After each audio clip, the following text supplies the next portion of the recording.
नीलम दिशा हमर नमस्कार दर्शक लोकन चैनल का सब्सक्राइब करवा के लेल लाल बटन का दबाओ आ तकर बाद घंटी पर क्लिक करके नव नव मैथिली गीतक आनंद उठाओ।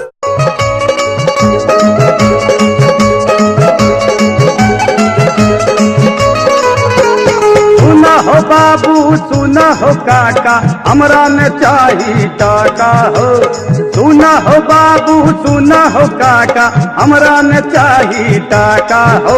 अरे पर लागो सौ राठी बाजारक हमरा न चाही टाका हो।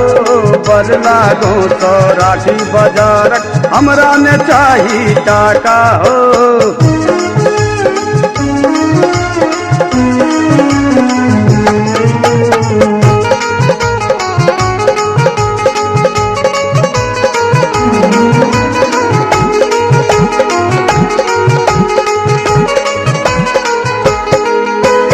एमए करेला बीए करेला दिल्ली में हमरा पढ़ेला हो।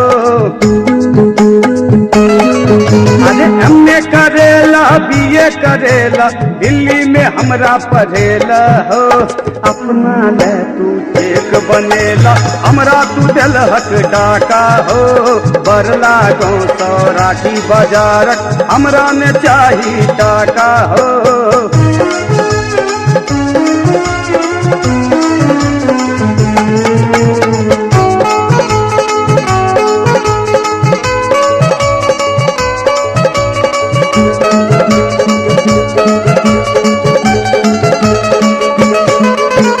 तखनों के हमरा दाती लगैया सोचते अपन उम्र हो।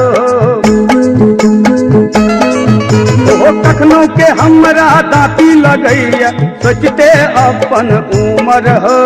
बुढ़वा जका सब केस पटैया हमरा ने चाही टाका हो।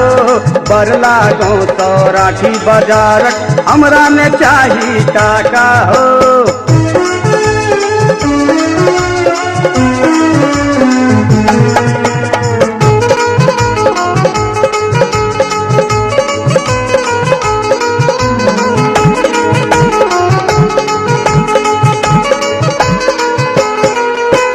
जल्दी से हमरा शादी कराब तखने तू बनब तो हो।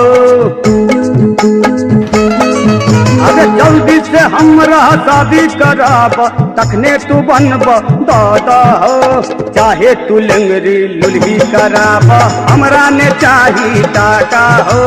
बरला गाँव सौ राठी बाजारक हमरा ने चाही टाका हो। सुना हो बाबू सुना हो काका हमरा ने चाही टाका हो।